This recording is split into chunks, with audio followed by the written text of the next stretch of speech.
Alors, vous avez toutes reçu le mail de Victoria avec le super challenge qui vient de tomber sur la période mars, avril, mai. Nous avons 3 iPhone 11 à gagner sur notre secteur sur ces 3 mois-là. Donc, je vais vous en dire plus. Comment est-ce qu'on peut gagner cet iPhone? Alors, déjà, la première chose, c'est que le secteur doit réussir son objectif sur 3 mois. Donc, pas forcément chaque mois. Par exemple, en mars, on peut ne pas le faire, on peut faire plus, on peut faire moins. En avril, compenser ce qui n'a pas été fait en mars, et inversement. L'essentiel, c'est vraiment le total des 3 mois qui doit être l'objectif. Il y aura un tirage au sort le 15 juin 2020. Alors, quand vous êtes style un mois, par exemple, vous êtes style en mars, vous gagnez un ticket. Ou vous pouvez être style en avril, vous gagnez un ticket, ou en mai. Si vous êtes silver, vous gagnez 2 tickets. Si vous êtes gold, vous gagnez 3 tickets. Donc, il y a jusqu'à 9 chances de gagner. Si vous êtes gold les 3 mois, vous gagnez 9 tickets. Ok ? C'est quand même super sympa.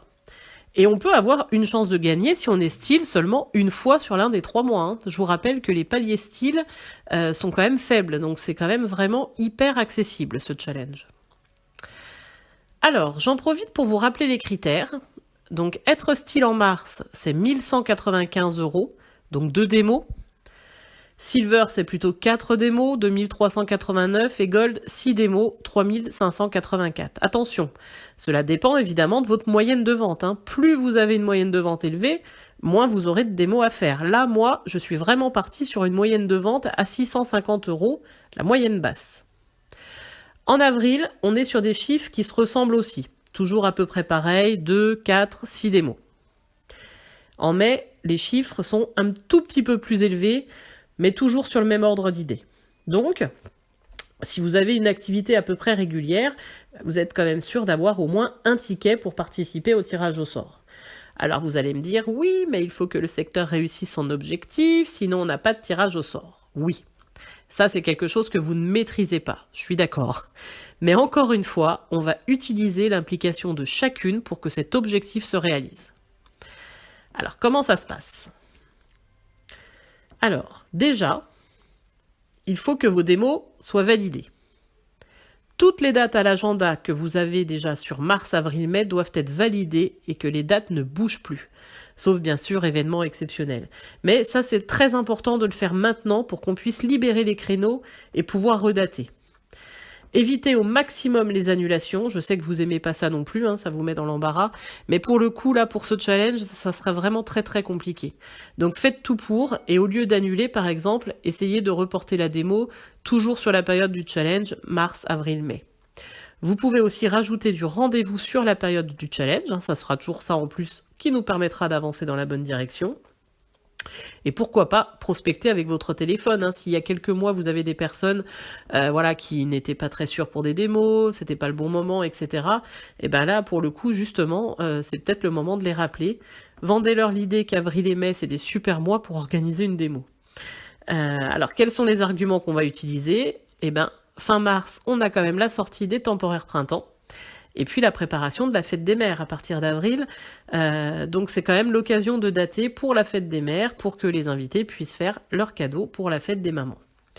Surtout, bien préparer vos démos, c'est ce qui va vous permettre d'avoir une bonne moyenne de vente, et donc d'avoir moins de démos à faire. Et puis on le sait, une démo bien préparée, c'est une démo qui a moins de chances d'être annulée ou reportée. À la prépa, on en profite, on rassure l'hôtesse, on lui donne des astuces, etc. Et puis vous avez le droit de parrainer aussi, hein, puisque parrainer, c'est faire rentrer du rendez-vous rapidement dans l'agenda du secteur et donc d'assurer la réussite de l'objectif. Alors, il y a celles qui vont me dire « Oui, mais moi j'ai jamais de chance au tirage au sort. » Qu'en savez-vous ? Il y a déjà eu des tirages au sort par le passé, et puis des personnes qui pensaient ne pas gagner et puis qui ont gagné. Donc si on tente pas, de toute façon, on ne peut pas savoir. On peut très bien avoir de la chance au jeu, même si c'est la première fois. Rien n'est impossible. En tout cas, si vous avez suivi mes conseils, que vous participez à la réussite du secteur et que vous n'êtes pas tiré au sort, dans tous les cas, vous aurez quand même augmenté vos commissions puisque vous aurez atteint les paliers style, silver ou gold et donc vous vous serez assuré un pourcentage de commission intéressante. Vous aurez gagné des points soleil pour vous commander des bijoux, c'est plutôt cool. Vous aurez aussi gagné des catalogues, ça va vous permettre de développer votre activité. Et puis vous aurez augmenté votre confiance en vous puisque vous aurez mis en place des actions et sans aucun doute, cela aura donné des résultats et vous aurez pris des bonnes habitudes. Bonnes habitudes, c'est anticiper son agenda, le maintenir à plusieurs mois, booster la prépa, argumenter pour essayer de maintenir son rendez-vous au maximum. Tout ça, c'est des habitudes qui vont vous permettre d'atteindre vos objectifs et puis d'atteindre ce qui vous plaît ou ce qui vous attire chez Victoria. Il faut essayer, il faut ajuster ce qu'on a fait, ce qui n'a pas forcément marché et surtout ne jamais baisser les bras. Tout est possible si on s'en donne les moyens et surtout si on analyse ce qu'on a fait et qu'on change ce qui n'a pas fonctionné. Bien sûr, votre animatrice d'équipe peut vous aider à faire tout ça. Alors, j'ai hâte maintenant de savoir qui seront les 3 gagnantes sur le secteur. J'ai confiance dans la réalisation de cet objectif. Donc je vous tiendrai au courant bien évidemment de nos avancées, mais en tout cas, je suis confiante au jour d'aujourd'hui et je sais que vous allez toutes travailler dans le même sens pour que nous puissions faire gagner des iPhones sur notre secteur. Voilà, je vous dis à bientôt, soit en formation, soit dans la venue de mes groupes.